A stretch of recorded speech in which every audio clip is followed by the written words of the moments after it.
Oi pra você, tudo bom? Meu nome é Eric Miranda e seja bem-vindo ao meu canal. Se você é novo por aqui e não sabe, toda sexta-feira sai um vídeo novo do nosso Arquivo Criminal. Eu conto histórias de crimes históricos que marcaram o nosso país e às vezes o mundo. O primeiro vídeo saiu na semana passada sobre o caso Sandy Evelyn e eu super indico que você assista após esse daqui, tá bom? Hoje eu vou contar a história de uma tragédia que mudou os rumos do carnaval de rua do Rio Grande do Norte. É um caso antigo, aconteceu nos anos 80 e vale a pena conferir. Vamos a fundo conhecer ou relembrar a tragédia do Baldo.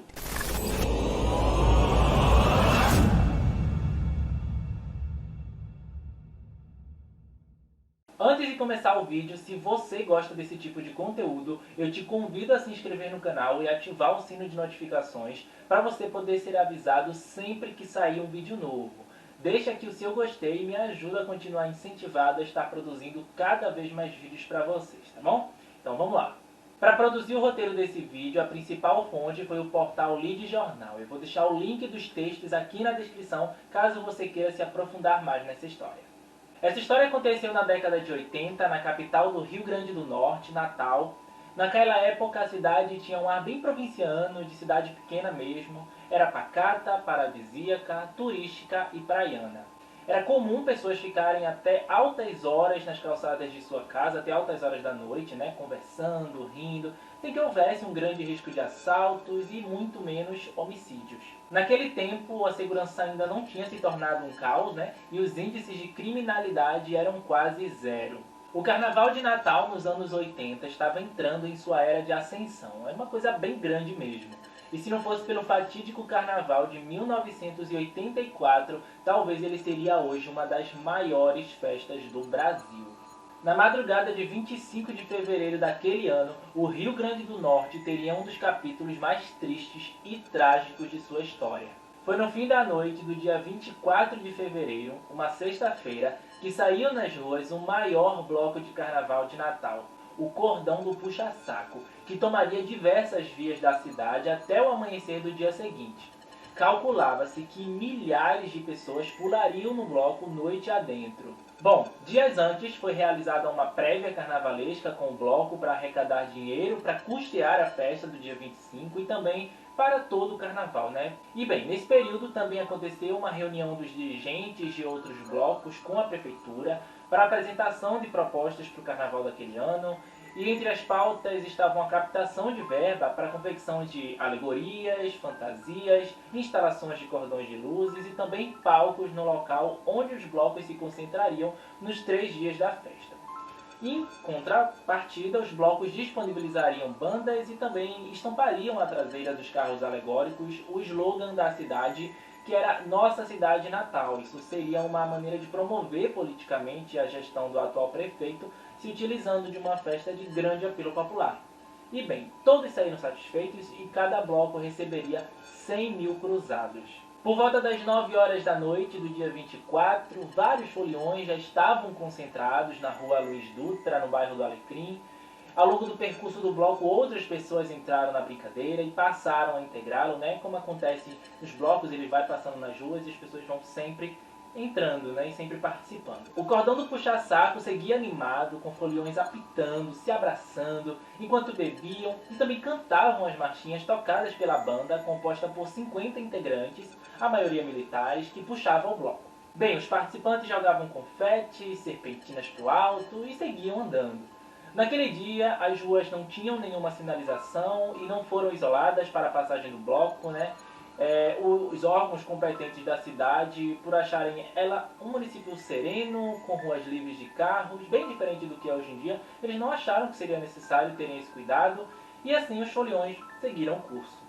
Após uma breve parada na Praça Tamandaré, debaixo do viaduto do Baldo, onde os foliões poderiam ir a bares comprar bebidas, lanches e também utilizarem banheiros, o bloco se preparava para entrar na Avenida Rio Branco e seguir para o centro da cidade. Estima-se que 1.500 pessoas já subiam a ladeira. O viaduto estava completamente tomado por pessoas. O bloco havia crescido muito desde que tinha saído da concentração. E naquela noite, no meio de tanta descontração e animação, a folia não tinha limites. Um homem chamado Carlos Neto, ele acompanhava o bloco desde a concentração. O bloco havia deixado a Avenida Presidente Bandeira por volta das 11h30 da noite, quando foi em direção ao baldo. E aí Carlos e um amigo decidiram passar à frente do bloco e esperá-lo em um bar localizado no cruzamento da Avenida Rio Branco com a Rua Apodi, ou é Apodi, tá? Porque eu não sou de Natal, então não sei ao certo. Ao chegar nesse bar, ele pediu uma cerveja e esperou o garçom pegá-la, já na expectativa de voltar para o bloco. Com a garrafa em mãos, ele saiu para o bar e deu de cara com um cenário de horror e catástrofe. Pessoas caídas, muito sangue e gritos incontroláveis que tomavam conta de toda a subida da avenida. Um ônibus desgovernado atravessou o bloco, o cordão do puxa-saco e deixou um rastro de dor e sangue. No dia seguinte, os jornais estampavam em suas manchetes a tragédia, né? Ônibus louco mata 22 pessoas e Natal é sacudida na madrugada por um clima de pânico e pavor. No meio da madrugada, toda a cidade foi acordada por aquela notícia perturbadora e o impacto da tragédia foi tão grande que ele chocou não só o estado, mas todo o Brasil. A tragédia do baldo poderia ter sido ainda pior se não fosse o jovem Adailson Pereira de Oliveira, conhecido como Mico. Após passar por cima de diversas pessoas, o ônibus, que estava com a marcha em ponto morto, começou a descer a ladeira da Avenida Rio Branco sem condutor, tão desgovernado como quando subiu, fazendo novas vítimas entre os que ficaram no local de imediato, prestando socorro aos atropelados. Lotado por pessoas e pesado, o ônibus descia sem problemas em uma ladeira que era muito íngreme. Em uma ação heróica e corajosa, Adailson entrou no ônibus pela porta de trás e conseguiu pará-lo apenas com o freio de pé. Adailson, inclusive, quase foi linchado porque ele foi confundido com o motorista, né? E aí ele conseguiu explicar e estava muito ofegante, também muito nervoso. Mas afinal, quem era o culpado dessa tragédia? Um ônibus sozinho não sai por aí atropelando pessoas. Vamos conhecer então o motorista dessa condução. O nome dele é Aloísio Farias Batista. Natural de Riachuelo, cidade do Agreste Potiguar, Aloísio era casado, tinha um filho, morava no conjunto Soledade 2 e já tinha experiência como motorista na Companhia Ceará Têxtil em Fortaleza entre março e setembro de 1980 e entre fevereiro e maio de 1981 ele trabalhou na Transportes Natal. Naquele dia ele chegou fardado para cumprir mais uma noite de itinerários na Aviação Guanabara, que era a maior empresa de transportes públicos de Natal na época. Inicialmente estava combinado dele cumprir uma carga horária de 8 horas em pleno carnaval. Aloísio já tinha uma mancha vermelha no currículo como motorista. 4 anos antes, em 1980, ele atropelou uma jovem de 19 anos que atravessava a rua, o que resultou numa condenação, mas ele estava em liberdade. Após a meia-noite, o motorista chegou na garagem da empresa, exausto, pronto para encerrar o seu turno. Então ele desceu do ônibus e foi até o prédio da Guanabara, quando recebeu a informação de que teria de trabalhar durante mais 4 horas e fazer mais 2 viagens para cumprir um acordo feito entre a empresa de ônibus e a Prefeitura de Natal de transportar integrantes da escola de samba Malandros do Samba, que tinha acabado de desfilar na Avenida Presidente Bandeira.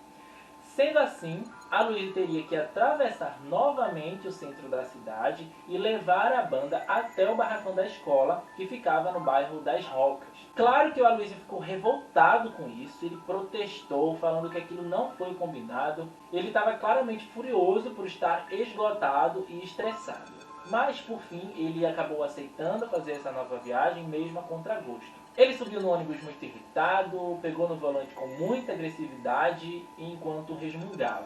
Aloísio seguiu para o local onde os integrantes da escola de samba estavam esperando ele, no bairro do Alecrim. Ao chegar na avenida Interventor Mário Câmara, próximo ao mercado público, ele estacionou o ônibus e os foliões da escola começaram a subir. Aloísio estava visivelmente irritado e não era difícil de perceber. Ele passava a mão no rosto cansado o tempo inteiro, com muita impaciência. E nisso a bagunça e o barulho iam aumentando e ele não se conformava com o fato de ter que trabalhar além da jornada comum dele. Depois de levar aquelas pessoas, ele ainda iria voltar ao Alecrim para transportar os integrantes restantes, além de pessoas desconhecidas e sem nenhuma ligação com a escola que pegavam carona. Foi então que ele deu partida. Os foliões seguiam lá, muito felizes, né? Parecia que o desfile não foi o suficiente para satisfazê-los e alguns entraram bêbados, outros pulavam, festejavam, cantavam em voz alta e tinham também aqueles que faziam brincadeiras com Aloísio. Enquanto isso, os músicos tocavam seus instrumentos.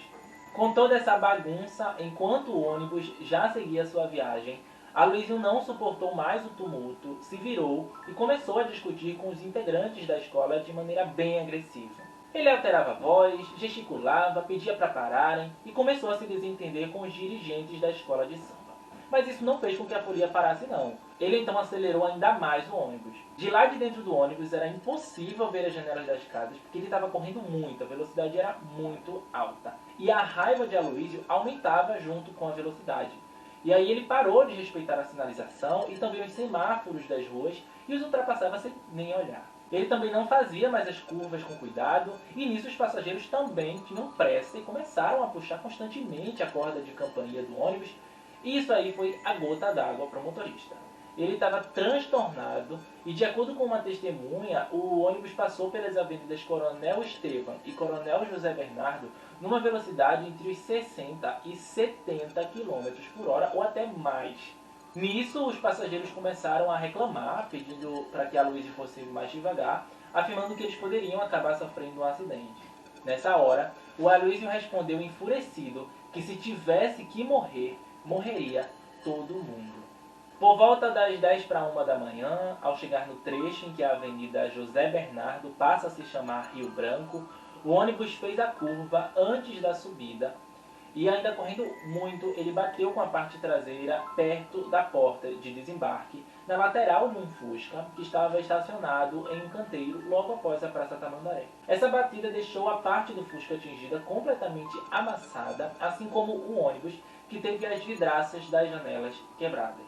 A partir daí, os passageiros ficaram desesperados e começaram a gritar, mas o choque, somado à alta velocidade e o peso do ônibus, foram suficientes para mudar o curso da condução e a jogar de maneira desgovernada e desenfreada para cima do bloco carnavalesco que estava passando do outro lado da avenida. Era o cordão do puxa-saco. Alguns passageiros chegaram a ver o bloco e tentaram avisar a Aloísio, que estava tão fora de si que não conseguia enxergar. Ele chegou a pisar forte no freio enquanto o ônibus passava no meio do bloco, atropelando e arremessando para cima e para todos os lados os foliões e principalmente os integrantes de sua banda, que foram os primeiros a serem atingidos, caindo feridos, desfigurados, ensanguentados e alguns já sem vida. O freio do veículo da Guanabara só respondeu aos comandos de Aloísio quando já era tarde demais. Ele já havia atropelado e arrastado pessoas por um trecho de 86 metros. As pessoas feridas gritavam por ajuda, no meio de corpos despedaçados. Aquele era o fim da linha para ele e para muitas vidas. Aloísio abriu a porta de trás do ônibus para ver a dimensão da tragédia que ele tinha acabado de causar e, bem, a única coisa que ele podia fazer era ficar desesperado. A situação parecia não poder piorar, mas Aloísio abandonou o ônibus na subida da ladeira logo após perceber o estrago que ele tinha provocado por causa da falta de cautela e bom senso ao volante. Então, populares começaram a agarrá-lo, agredirem e chegaram até a rasgar sua camisa. Isso deixou Aloísio muito assustado e, com medo das consequências e do alto preço que pagaria, ele correu pelas ruas para não ser linchado pela população que estava revoltada e tão furiosa quanto ele há alguns minutos atrás. O Carnaval de Natal também acabava de se tornar uma das vítimas. Embora não tenha sido atropelado, acabava de entrar em coma. Só que naquele momento parecia ter morrido junto às 19 pessoas falecidas. Outras dezenas, entre as cerca de 5.000 pessoas presentes, ficaram feridas. No local do acidente, ambulâncias chegavam a todo momento e os curiosos vindos de outros locais da cidade se empurravam para ver a trágica cena. No meio de todo esse caos, uma outra tragédia deixou tudo ainda mais triste. O sargento do exército, Rizomar Corrêa dos Santos, foi socorrido por um furgão Volkswagen dirigido pelo soldado da PM, Vital de Oliveira, mas ele acabou morrendo antes de chegar ao hospital. Na pressa de conseguir socorrer o sargento, o soldado avançou o sinal fechado, mas acabou colidindo com um outro carro. A Kombi acabou capotando e o corpo de Rizomar, já sem vida, ficou jogado no chão da pista. O soldado foi lançado na faixa de pedestres e sofreu fraturas nas pernas e uma forte pancada no tórax, enquanto um outro sargento que segurava o corpo de Rizomar também fraturou as pernas e foi internado no hospital da Polícia Militar. Meia hora após a morte da primeira paciente a chegar, o hospital Alfredo Gurgel estava superlotado pelas vítimas que chegavam aos montes. O cenário de caos nos corredores dos hospitais era, claro, inevitável. A Marinha ordenou que um pelotão se dirigisse ao hospital para doar sangue e no Alfredo a tensão apenas aumentava e pessoas subiam literalmente pelas paredes para acompanharem a situação das vítimas. Cerca de 10 anos antes, em 13 de março de 1974, um acidente parecido à tragédia sob o viaduto do Baldo matou 25 pessoas em Currais Novos durante uma procissão. Nessa ocasião, os romeiros também ficaram espalhados pelo chão na rua da entrada da cidade do Seridó e dezenas de outros feridos. O acidente também havia ocorrido após um ônibus ter ficado desgovernado e atropelado os fiéis católicos que participavam do tradicional cortejo de Nossa Senhora Aparecida. Bem, após a fuga, Aloísio chegou em casa sem fôlego de tanto correr pelas ruas da cidade e ao chegar no portão ele chorava descontroladamente e tremia de nervosismo. A sua mãe, ao vê-lo naquele estado deplorável, perguntou o que tinha acontecido, mas ele não teve coragem de entrar em casa e explicar o que tinha acontecido, o que tinha acabado de fazer. Então ele apenas pegou uma camisa que sua mãe lhe deu e saiu correndo para a casa do primo em Parnamirim. O governador do Rio Grande do Norte na época, José Agripino Maia, que estava em Brasília, voltou para Natal ainda naquela noite para visitar as famílias e acompanhar os velórios. Foi decretado luto oficial de 3 dias no estado. No dia 28 de fevereiro, já era terça-feira, a polícia não tinha pistas sobre o paradeiro de Aloísio, mas continuava a procurar ele em todo o Rio Grande do Norte. Na segunda-feira, o advogado do Sindicato dos Motoristas do Estado, o José Antônio Duda da Rocha, chegou a garantir que apresentaria o motorista às autoridades competentes naquele dia, mas não foi isso que aconteceu. No fim da tarde de terça-feira, o coordenador-geral da Secretaria de Segurança Pública e delegado, Maurílio Pinto de Medeiros, conhecido como xerife, confirmou que as diligências estavam ocorrendo na capital e em todo o interior do estado, na tentativa de capturarem Aloísio. Naquele momento, a sua cabeça estava a prêmio. As investigações já tinham começado na manhã do sábado, com agentes da Polícia Civil indo ao município de Riachuelo, onde moravam os pais de Aloísio. No meio das investigações, ainda não se sabia ao certo o que aconteceu para que aquele acidente acontecesse. Uma das versões contadas à polícia dizia que Aloísio estava apostando corrida com o Fusca, que era dirigido por Ricardo Antônio Silveira de Araújo. Só que dias depois, o dono do Fusca, que na verdade se chamava Fernando José Tavares Galvão, ele soube dessa versão e foi até a redação do jornal Diário de Natal e desmentiu esse boato. Voltando um pouco no tempo, no dia seguinte à tragédia, parentes e amigos velavam seus mortos. Houve, claro, uma comoção muito grande, com pessoas inconformadas com a barbaridade que tinha acontecido. Enquanto isso, bombeiros ainda lavavam o sangue espalhado pela avenida. Um ano após a tragédia, o então prefeito de Natal, Marcos Formiga, assinou um decreto que deu o nome das vítimas a várias ruas da cidade. Na aviação Guanabara, o clima estava bem tenso, com todo mundo muito preocupado. Afinal, a tragédia tinha manchado o nome da empresa. A Ordem dos Músicos pretendia acionar juridicamente e processar tanto a Guanabara quanto a prefeitura.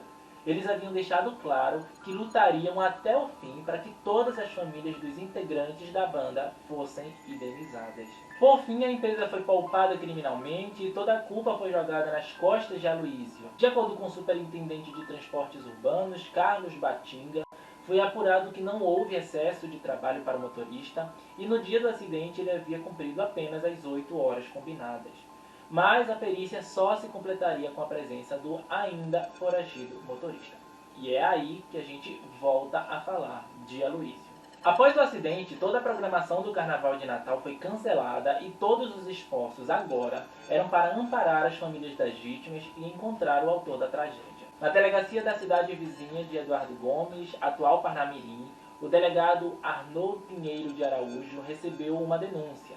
Aloísio acabava de ser localizado. Aquele era o momento esperado desde a madrugada do fatídico sábado, 25 de fevereiro. E claro, a polícia não perdeu tempo, foi até o local, que era a casa do primo dele, e deu voz de prisão a Aloísio. Ele foi encaminhado à Secretaria de Segurança Pública, onde foi interrogado pelo delegado Pedro Avelino Neto. Esse interrogatório durou 1h30 e Aloísio estava visivelmente abatido e não dormia há dias. Vamos então à versão de Aloísio. Em depoimento, ele conta que no dia anterior ao acidente, a Guanabara o chamou para começar o expediente às 18h40 da noite e por volta das 8 horas ele ficou sabendo que teria que fazer 2 viagens além da sua carga horária. Ele assume que ficou irritado ao saber disso, reclamou com o encarregado que coordenava a saída dos ônibus, mas acabou concordando em fazer apenas mais uma viagem. Ao ser questionado sobre o porquê de estar correndo com o veículo, ele assumiu que estava em alta velocidade, mas deu sua versão do percurso. Ao chegar nas proximidades da igreja de São Pedro, com os semáforos livres para o ônibus, ele seguia numa velocidade de 60 a 70 km por hora, mas reduziu a velocidade ao se aproximar da Praça Tamandaré. Só que mesmo assim ele passou o sinal vermelho e começou a descer a via no sentido do Baldo. Mais à frente, ao notar a saída de um veículo de uma rua que ficava próxima ao viaduto, ele desviou o ônibus para a direita. Isso fez com que ele desse de frente com um caminhão estacionado, o obrigando a fazer uma nova manobra, dessa vez para a esquerda, acabando por bater em um carro. Foi nesse momento que ele atropelou o bloco. Aloísio ainda fala que o freio do ônibus não respondeu completamente e que quando viu as primeiras pessoas ele tentou frear, mas não conseguiu. O baldo estava calmo e a avenida parecia estar vazia, além de não existir iluminação debaixo do viaduto. Após atropelar as pessoas, ele reduziu o ônibus para a terceira marcha e assim que parou, estacionou o veículo, engatou a marcha ré e abriu a porta para ver o que tinha acontecido. Após o depoimento, Aloísio seguiu para o ITEP, escoltado por uma guarnição da Rádio Patrulha. O delegado encaminhou um pedido de prisão preventiva, considerando que era a melhor maneira de garantir a segurança de Aloísio, que estaria à mercê de uma população revoltada, embora seu crime pudesse ser enquadrado como homicídio culposo, que é quando não há intenção de matar. Mesmo assim, o advogado de Aloísio afirmou que seu cliente não foi pego em flagrante, tinha residência fixa, profissão, e cabia a ele o pagamento de fiança. Aloísio foi preso em seguida e ficou detido em uma cela comum da 8ª Delegacia de Polícia. O que Aloísio não sabia é que, enquanto prestava depoimento falando da falha nos freios, o delegado já tinha o laudo técnico da perícia que atestava que tudo estava funcionando normalmente, sem nenhuma falha ou danos. Ele também tinha a informação de que Aloísio não tinha a intenção de se apresentar à polícia, como ele havia afirmado à imprensa. Na verdade, ele estaria se escondendo na casa do primo, apenas aguardando conseguir dinheiro para fugir para o estado do Mato Grosso. Uma semana após a tragédia, a juíza Gilca de Medeiros Parcá decidiu não decretar a prisão do motorista, alegando que não cabia ao delegado julgar se um crime era doloso ou não. A juíza apontou ainda que a conduta do delegado foi um erro primário e que o ocorrido não poderia ser considerado homicídio culposo, pois os elementos fornecidos não eram capazes de determinar isso. Um outro erro apontado por ela foi o fato do delegado ter interrogado o acusado, já que isso é atribuição de um juiz. Por fim, ela isentou a empresa Guanabara de qualquer culpa relacionada ao incidente. Aloísio foi liberado no dia 3 de março e só voltou a prestar um depoimento no dia 16 de agosto ao juiz Licurgo Nunes III. Na época, meses depois, ele estava trabalhando como motorista e morava e trabalhava sob custódia da Justiça de Fortaleza, no Ceará. Aloísio era reincidente, já que veio à tona o caso da jovem que ele atropelou em 1981, e nesse depoimento ele se manteve coerente, reafirmando a tese de que era inocente e que o acidente tinha sido causado por um problema nos freios do ônibus. Após esse depoimento, que terminou sem que o juiz decretasse sua prisão, Aloísio fugiu e a polícia perdeu seu paradeiro. Ele nunca mais foi encontrado e segue foragido até hoje. A tragédia do baldo pôs fim ao Carnaval de Natal. Depois daquele triste dia de 1984, os blocos deixaram de passar pelas ruas da cidade e as festas passaram a acontecer nas praias. Na verdade, era uma espécie de festa do esquecimento. Ninguém mais falava sobre o assunto, mas em todos os carnavais a triste lembrança sempre ressurgia. O carnaval natalense, que estava em ascensão, morreu aos poucos. O processo do caso tem atualmente 447 páginas e em seus autos constam vários depoimentos de testemunhas e de sobreviventes da tragédia. Aloísio Farias foi denunciado pelo promotor de justiça José Maria Alves em 30 de julho de 1984.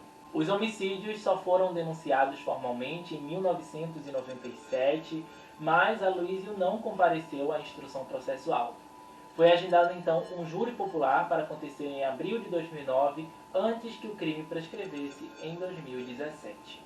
Esse julgamento aconteceu em 9 de abril de 2009, onde Aloísio foi condenado a 21 anos de reclusão em regime fechado. A sentença foi proferida pela juíza Ticiana Maria Delgado Nobre e ela condenou o acusado a 14 anos pelo crime de homicídio triplamente qualificado e outros 7 pela quantidade de vítimas mortas.